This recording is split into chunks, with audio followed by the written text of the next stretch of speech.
Hey, what is up everyone? It's Rich. Alright, welcome to a video. This is going to be a casual chat and a learning experience, hopefully. I think it will be. So, we're going to look at Andrew Loomis, Drawing Heads and Hands, and I'll get into this in one sec. Let's just open this bad boy. Right. Going to kick it into the Adobe Reader. I had opened it just to see how this was going to work. I'll zoom in one sec.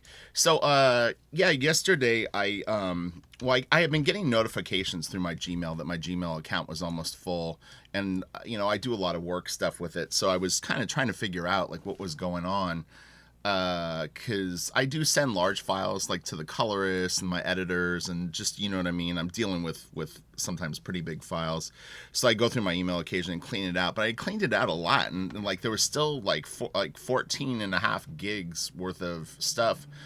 So I ultimately went into my Google Drive and saw that I had a ton of stuff that I don't know how it slowly accumulated over there. I must have accidentally saved stuff over a period of time, into it, but I found a huge collection of art books that I had saved. So Andrew Loomis is a pretty famous like art instructor, and he's a great artist. He draws amazingly well, and his books are really good.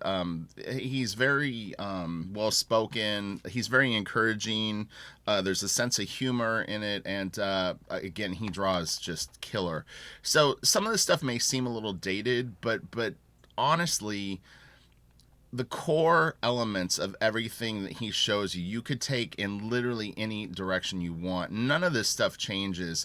I was thinking about when I was doing something right before I was going to shoot the video, and I mean, this guy is going to give you all the tools that you need to literally create anything you want.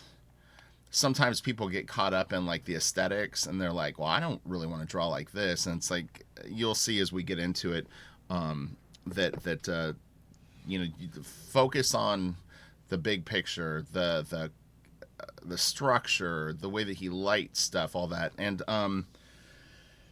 yeah, so I wanted to do like a casual chat, and then we'll go through Loomis. And oh, what I was going to say is, so there used to be a website, and it may still be online, called the Loomis Project. And you can find downloads of most of these books. The books have now finally been reprinted, but even I think 5 years ago, the only way you were really going to pick these up is if you found like a used bookstore, eBay. And how I got copies of the actual stuff originally was just someone, I think from Wildstorm, had like manila envelopes with each book in it, and so at one point I made copies of them all. So I had it for a while, but we'll get into the actual lesson here in a second.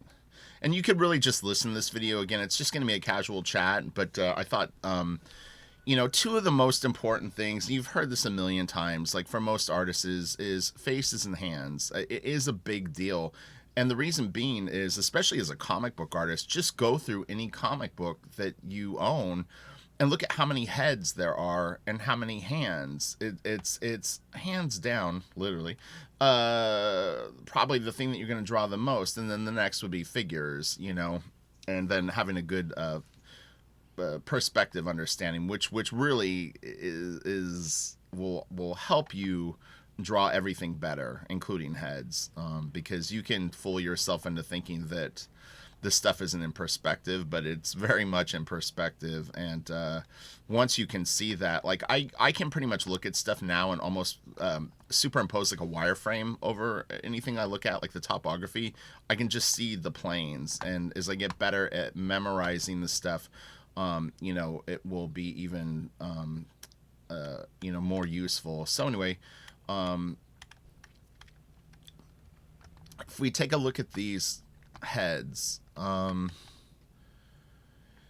things that you're going to want to look out for, is the spacing of things. There's this really beautiful triangle that happens on any face with the eyes and the nose, and the distance is really important, but it's almost, I wouldn't say a perfect triangle, but it's really, really close. And you can obviously exaggerate it, but if you can get used to just feeling this point, and this point, It'll really help you. And the generic is that if you go across here, it's 5 eyes. So there's an eye here, an eye here, an eye here, an eye here. Or wait, is that right?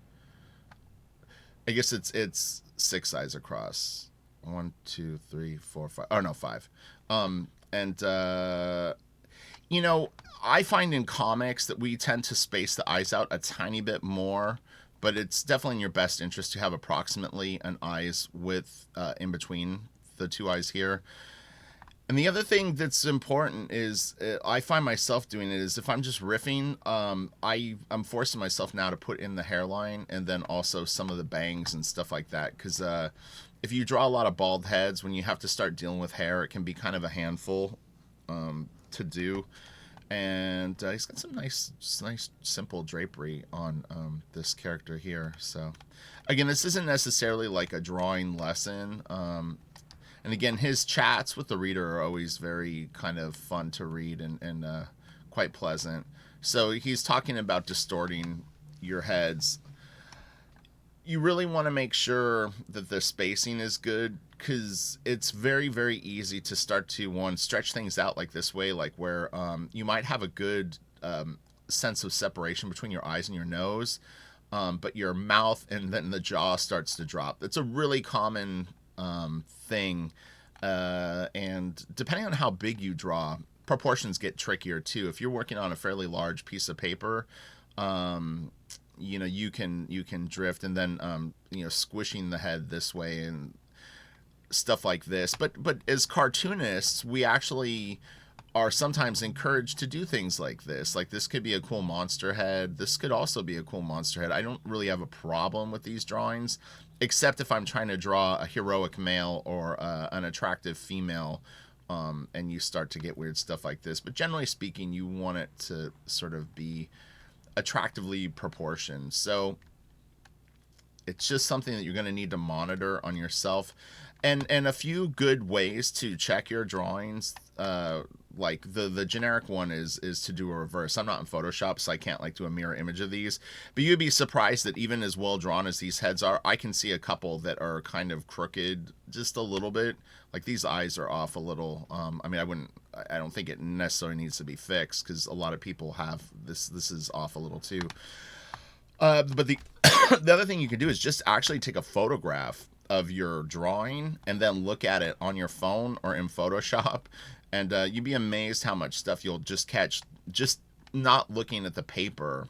A photocopy of it, you know, scanning it and printing it out probably would be a little too time consuming, but yeah, any sort of alternate version of your piece besides the actual artboard in front of you, you'd be really surprised at how much stuff you can catch. So these are different types of heads and shapes, and they're all totally valid. And you can see that you can even play with, you know, like people do have heads like this, you know, that kind of squish thing, and then this has got a little more of a droop. For comic book artists, this would be one thing that I would recommend, though, is you want to start to get your type down, and your type meaning that, like, your main archetype. And it's interesting too, because you will hear sometimes comic book artists get criticized. All his men's faces look the same. All of his girls' faces look the same. It's kind of how you have to learn to draw comics initially. It's very easy to be a critic of it. It's very, very different to be the artist subjected to the demands of the job. So yeah, you know what, it's in your best interest to really like have one male head that you can draw inside and out and from every angle, and it's gonna look pretty much like that character. I mean, it's not a perfect thing, and you'll see if you look at favorite artists that you might admire, if you can find their early work. Generally speaking, their stuff will drift too. You know, if you're looking at you know, maybe something from the first 3 years that they've worked professionally, the main characters may shift. The costumes usually help things along, and especially if they have masks or things like that, it can simplify things.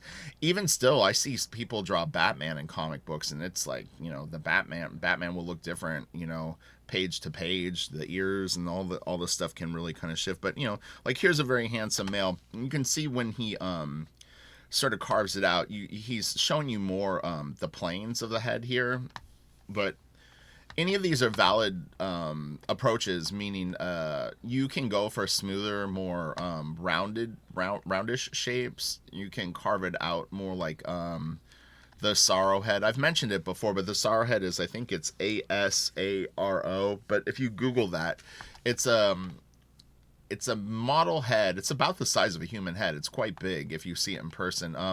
And one side is more complex planes of the head, and one side is more like a maybe one has like 16 planes and the other side has like 32. So it's an interesting thing, and you can light it, and so it's a handy thing to have in your studio.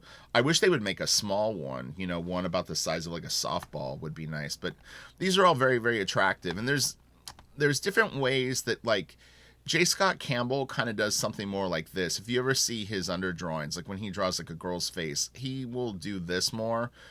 This is kind of more of a, you know, maybe a Buscema kind of thing where you have the chiseled cheekbones. But you see, this doesn't, he didn't carve out this deep. He has it here, but those are choices that you're ultimately going to make, is how are you going to render the cranium under the face. So it's just something to be aware of. And that maybe will be the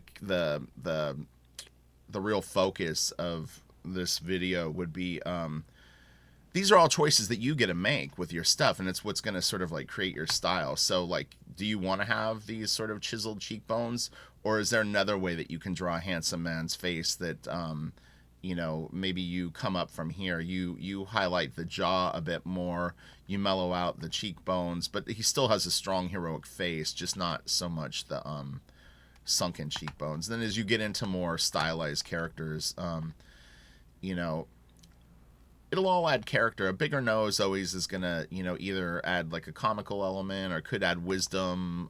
You know, the chin with the droopy. You want to be careful on girls' faces. He'll talk about this later, but I wouldn't draw too much like the under eye socket. Like it starts to look like bags, and it can kind of age a girl's face. Let's keep going here. Shit is so good, man. So this is what I would take from this drawing is, if you took a piece like this and kicked it into, say, like Photoshop, and you darkened it, you could really see the values a bit more. And, you know, you could light this as like a Superman head or something like that, and it would look badass. It would really, really look good. But you want to pay attention to this. Okay, do you see this? How the eye, and it goes up in here, and then it creates this nice, almost like rectangle that's sort of been juxtaposed. It's almost in perspective. Well, it is, but I mean, like if you just saw the abstract shape of it, but all this sort of harmony and proportion is really good. And then the lighting on the hair, I think, is quite interesting. So, you've got a bright spot here, a bright spot here. It's getting rim lighting here, and then a little bit here, and you know, you could detail this out. If you wanted to go in and draw chunks of hair, you could do that. But if you notice, there's like look at how far the hairline is from here. Look how high the hairline is from up here. You know, be aware of these sort of shapes that he's using in these drawings, because if you start to add other shapes onto the forehead, you can start suggesting form that isn't there. And it's like, when you become aware of this stuff and you understand like how light goes on a person's head, you can really pick out people that have just piecemealed stuff, like it's like, this is a Tony Daniel thing that I do here, and then I've got a little bit of David Finch here, and then the mouth is my Mignola thing. People will cobble together sort of like information to suggest things. So it's in your best interest, and there's nothing wrong with that, but I would say that, like, if you could couple that with actually like some reality, you'll have a better believability that could be very subtle in your work. It's sort of the difference between someone being blown away by your art and going like, it's good, you know. You don't want to be forgettable. So this is from actually the figure drawing For All It's Worth. It may not be the exact same drawings, but I mean, you'll see people on YouTube sort of talk about this. They're like taking the sphere and then slicing off the edges and then doing this. It's not a bad way to kind of like try to get a sense of the head. I find ultimately it's very, very difficult to draw any kind of heads with personality this way. So it's almost like you want to kind of learn this, and then it's kind of like, it's tough because I hate to tell people to avoid doing stuff like this. I think that you should do it until you have the structure down pretty well. And then just be careful of this, because you don't want your drawings to be too stiff, and it's just really hard to have any kind of character. You know, if you start popping the eyes in this, I mean, how are you going to put a facial expression on this? You have to just think of it as, this is a structural thing. This isn't how you're really going to draw a head. It's more the thought process to set it up. You know, like, you'd be better off like having, I mean, if you really see artists that draw good and you see video of them, a lot of them really kind of just start with the eyes or the nose. I mean, it's not that unusual now to see videos of people doing like works, you know, like you know, on Instagram they'll upload like a minute video of them drawing something. Look how they start. It's pretty simple. They're not doing all this. But if you can't draw a head, then you need to learn that first. So this stuff will definitely help. This is a really powerful tool. There's a few different ways that you can do it. I'm trying to think of the guy's name on YouTube. It's not Sycra. It's another one. What is his name? He has some head tutorials, and he does it with kind of like a triangle here. And it's pretty effective, but it's like you would just bring this down and then have like the chin, you know, sort of like this shape a bit more. But up shots can get a little trickier. I mean, if you look here, he's still got the eyes kind of on the same plane, but from a front view, they start to kind of slope down. Do you see this? And at this point, you know, the mouth changes, and you start to see more of the top lip, and the nose becomes more complicated to draw. You know, I'm not going to be able to explain how to do that in a video like this, but you know, that's when it would be worthwhile to maybe check out Patreon, because at some point I probably will go through this more methodically. This is a really nice head right here. Another thing that you want to be careful with this kind of stuff is drawing heads just as heads. And you're like, what, Rich? We're talking about heads. What the hell you mean? Where do you put the neck on this? Tell me. Where's the neck? Can you see the neck? Where are the shoulders? You really, I would recommend popping in the neck and the shoulders on all these drawings, because this is being able to draw a good head, and then you don't know where to put the neck, you're screwed. And trust me, it's I've seen people that have, like, there was a professional comic book artist, and I used to always go, why his heads look so weird on the bodies? And it was because he probably, you know, riffed more like this and didn't kind of think of it as, at some point you need to build this out into a figure, and sometimes it's not as simple as you think. Like, you popping a neck on every one of these, then everyone's going to be standing upright. Depending on where the shot is, where you're standing looking at this figure is really going to you know, decide where the rest of the anatomy is. So, you know, very rarely are you going to be, I mean, people do it, but you're not going to be looking at a lot of people straight on, where the neck is just like, hello, I'm the neck, and I'm this long, and I sit perfectly here, and these would be very, very stiff figures. You know, if you finish this with a head sitting at this position, it's going to be kind of a boring drawing. So that's something to be aware of. Beautiful setups here. It's just really, really nice. And if you look, do you see how this slightly goes up, and this kind of goes up, and this, and you see he doesn't suggest the eyelid crease. You can do it, but you need to sort of come up with a rule book of when you're going to do it. You want to be careful with these too. I tend to put this in, and I tend to actually put a little bit of a dimple on a chin, but I have to rationalize why I'm doing it. Do I just do it because it's the way I've always done it? And this could be just a suggestion of his center line, but past that, it's like, I don't want all my characters to have a dimple chin, or, you know, this. This is really nice. So you've got the top of the nose, a little bit of the side plane of the nose. We can zoom in on this a little bit. I mean, you can see it, but this is a plane like this. Like, this is at this angle. this is at that angle, and this goes here. This is a little bit of the bottom plane of the nose, as in like this is a little bit of bottom plane of the eyebrow. That's the under plane. This is the upper plane. And the lips are the same way. It's like there's like, this is a crevice right here. It goes down into the face. So you don't want to think of this stuff as flat. That's really a bad idea. And again, I wouldn't get really super hung up on this unless you just want to practice drawing skulls. How are you going to build the character, like a face with personality out of this? And some people may disagree with me. That's fine. If you think that this is the perfect way to set up a face that's really going to exude like life and excitement, then more power to you. But I think that ultimately, I mean, this stuff can end up being stiff, but you do need to know this, but realize why you're learning it. I think that's the difference. This is going to liberate you into just being able to like feel all this stuff underneath it, and then you are really kind of starting with more of a drawing like this. Very rarely are you gonna it's like it'd be a long day if you were setting up all your heads like this. This is great. You can practice stuff like this though. This is really good. The eyes at this angle, I think that things like this are valuable. You know, it's a big ear. What happens too when your head turns down, your ear will lift, like and then as you see here, I mean, look at the ears now, they really lift up. Does he have a down shot?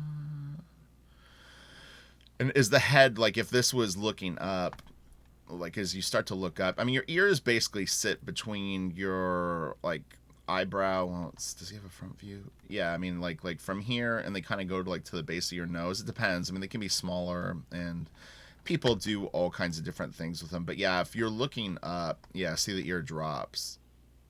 So from a front view, do you see?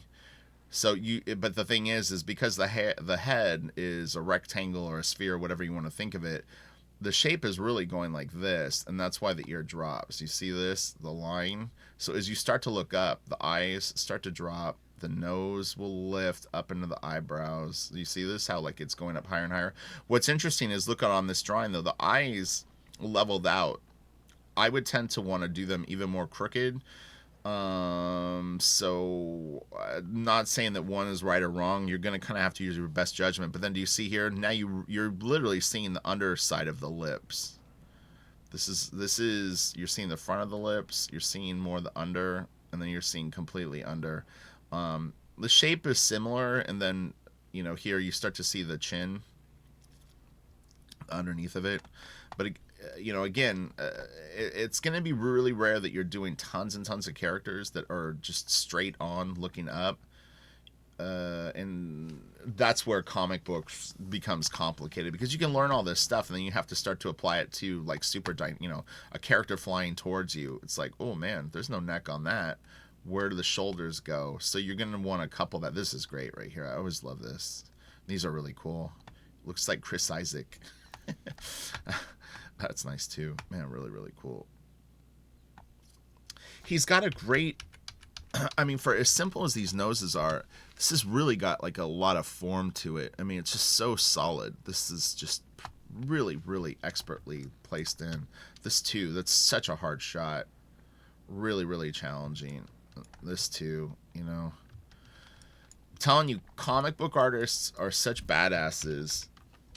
It's like you're called on to draw so much stuff. It's such a high level of art that you know, theoretically you're probably drawing most of it out of your head. I mean, you can always cross-reference stuff. There's nothing wrong with that.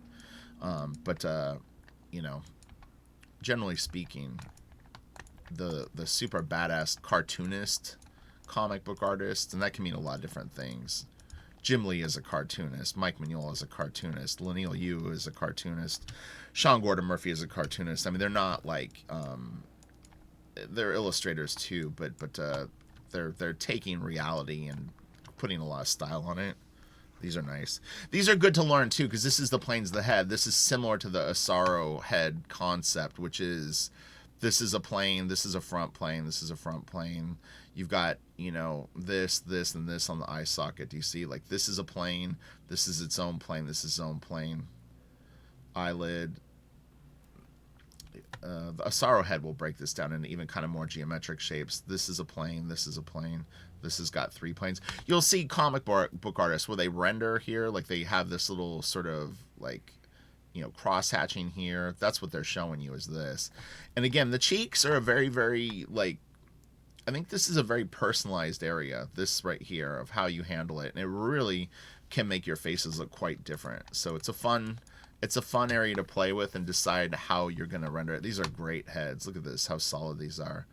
You got the nice forehead. And again, you can split that into more planes. If you look how he did it here, do you see? This is a kind of a, the brow. So it goes out and out and out. And then this is like the flat area. And then it starts to go back. These are like kind of sloping. But here he simplified it a bit, but you would have that plane, this plane, this plane, the flat plane, and then it starts to recede back the side planes. These are really, really nice. Really good. So solid. That's a tough shot right there. This is great. That's such a good drawing. But yeah, you will never, I was thinking of this yesterday before I even knew I was going to do this video. You will never do yourself a disservice sitting and drawing heads out of your imagination, from photos. Whenever you can work on heads, do it. Got 10 minutes sitting in the dentist office, grab a pen, sketch some heads. It'll be good for you. I mean, you know, I was doing comic book pages on Justice League the last few weeks. I counted how many characters were on the pages. Most of them had somewhere between 18 and 23 characters. It's a lot of heads because a lot of them weren't full figures. But, you know, I mean, imagine if you were drawing 23 heads a day. You would get better at it, you know. But you need to know it. That's the thing. This is great. And these are okay to learn. But again, where are the shoulders in this? Where's the neck? You know what I mean? You need to start to feel that stuff, and maybe even when you draw your head, try a few different things. You know, can you have the shoulders up here? Whatever it is he like coming in from the top? That's why I say that it's great to practice this, but you should definitely know what your figure is doing and where your kind of camera angle is with it, because this is like out of context specifically. And you know, look, I've seen people online that can draw pretty good heads, and you don't see them draw a lot of figures. So it's like, you know, that's why they don't know how to put the body together. They don't know how to put the head on the body, at least to a level where they're comfortable with it. So, you know, it'll help you. These are great. See this? This is a plane right here. So it's like this is a chunk of meat that has a ridge here, and then it kind of goes back. You can kind of see it here, but he indicates it here pretty good. But you could like render on this, and this is really nice. This is great.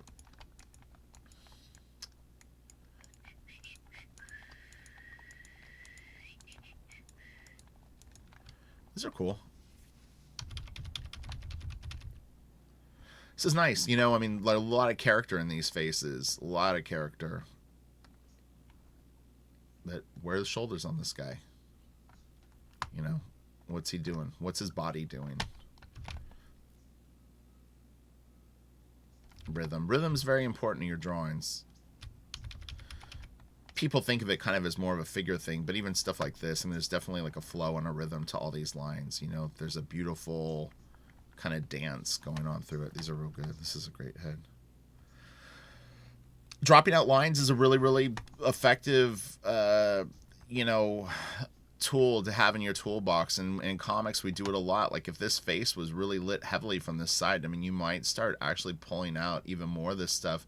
And then this side would have more shadows. Once you understand the planes, it becomes easier to have your value reads, meaning like if you have a real strong light source from here, there's going to be a shadow here, a little less shadow here, and then there could be reflective lighting coming here. So it's possible that this side of the head could be lit. It's complex stuff, but the planes of the head will get you there. And there's the divisions of stuff. This is a nice head. muscles. When we were talking about Claire Wendling, how good she is with the that feel of bone, muscle, and then flesh on her animals, you know, stuff is just good to be aware of. There's nothing wrong with doing a few studies of this stuff just to kind of like have it sink in and you know, kind of understand how the face is put together. I wouldn't get stuck on it, you know. Ultimately, you're going to want to be drawing stuff, you know, like this, so most people wouldn't know how to really render this. Most, you know, like people that are learning, they're nice, you know.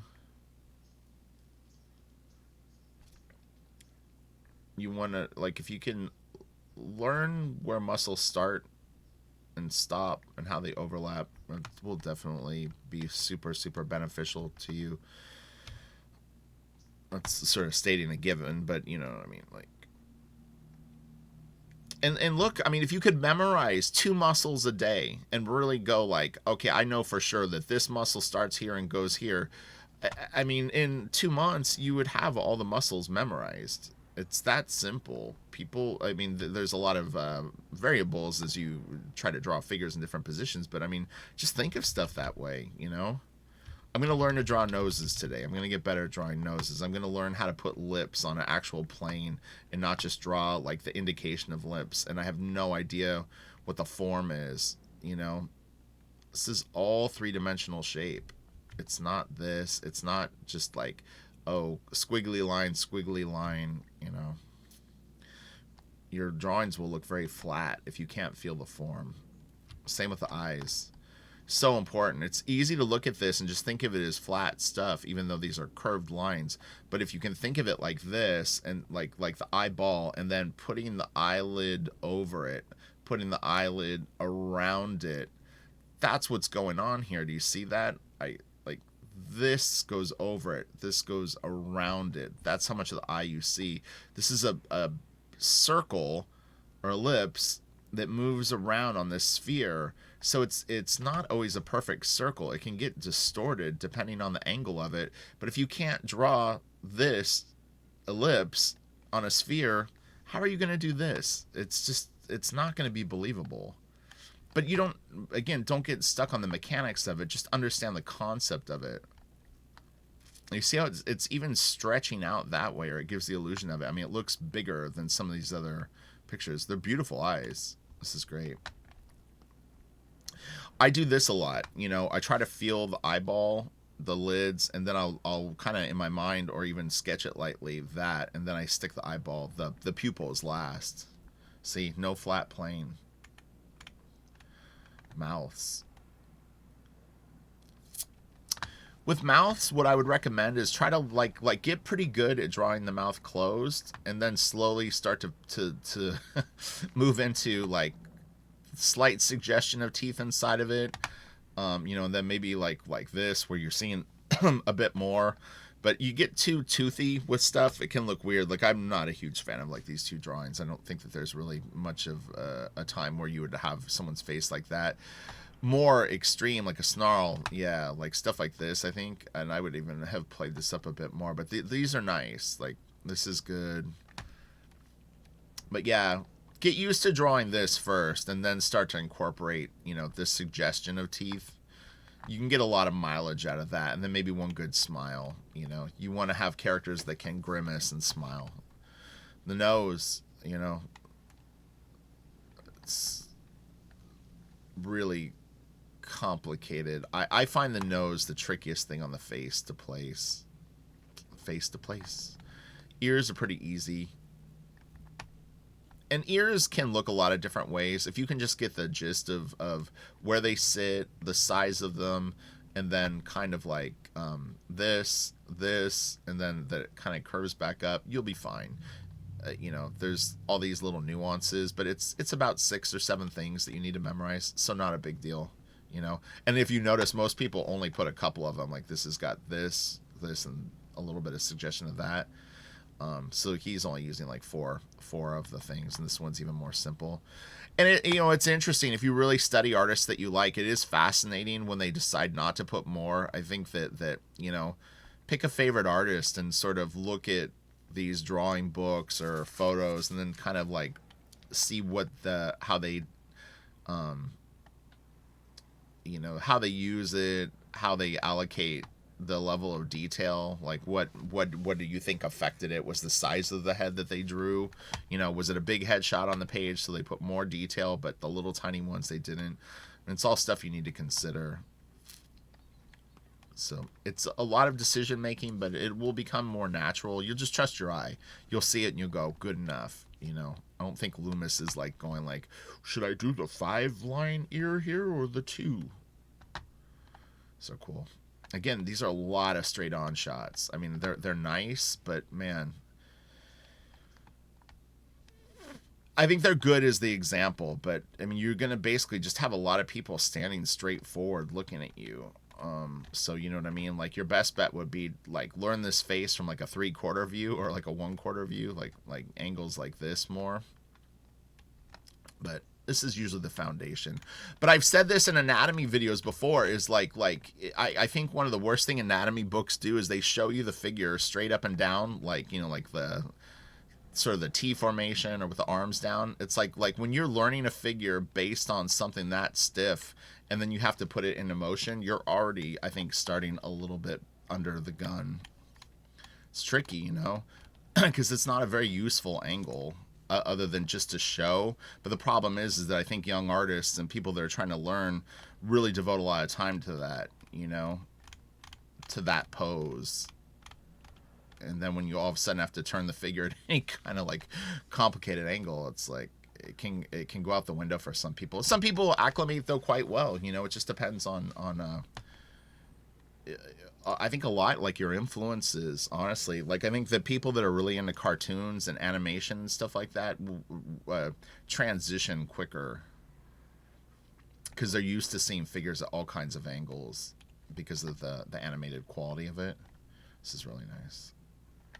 And again, you disregard anything that you don't agree with what I'm saying, is just chuck it. You don't need to use it, because 100 different artists will tell you 100 different things. So I'm just another douchebag talking about art.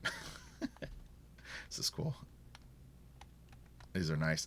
And these are great value studies for like lighting stuff. You can really get a lot of mileage out of this. Look, there's nothing wrong with doing studies of these types of pieces. This is really cool, actually. But kick it into Photoshop, play with the value or the levels or the contrast, and really create like darker shadows. And because with comics, we're like, we'll call this like a 4 read. So we've got white is 1, we've got light gray, that's your 2 read, your 3, your 4, and I mean this would be a 5 value, not necessarily like in Copics, but you know what I mean. If 1 is white and 5 is black, I mean you can see where the heaviest shadows are. If you were rendering this with like cross hatching, this would have more lines cross hatching to create that darker thing, where this might be like a feather. This would be a feather with a second line through it. This might be the feather with the second line through it with even a third line through it to create the values. So hopefully that helps. Makes a little sense. But yeah, this would be a difficult drawing to do. Someone like Silvestri would just render the shit out of this. Because there's a lot of value. Again, I mean, if you look at it as a read, you've got your 1, your 2, your 3, your 4, and then your 5 is these dark areas. So again, how you're going to get there is either thicker lines or multiple hatches. And people will go, well, like, how do I know what direction to do the lines? If you don't understand the form and the way that the planes work, you're really not going to know what way to render, because what it is you're just going over the topography with lines that fall with the form. Again, kind of that like being able to see like the 3-dimensional grid over things, wireframe. It really will help you know directions of things. These are great. Again, hairline. This is a little abstract with like the lighting on the hair. I don't think that this would be a good study, at least this area right here. It's a little too random. This is kind of nicer. These are good. You know, this you could utilize for comics a bit more, but you can see like he's kind of getting lit from like around here. It's like coming in and it's got this like warm gold. This would be a fairly dark shot. Like it could be like an evening in a living room or something like that. Or this is definitely staged lighting, or you know what I mean. He's not in daylight. These are nice. These are nice. You wouldn't probably draw anything in comics with this much dark value. I guess you could. Coloring could take it there.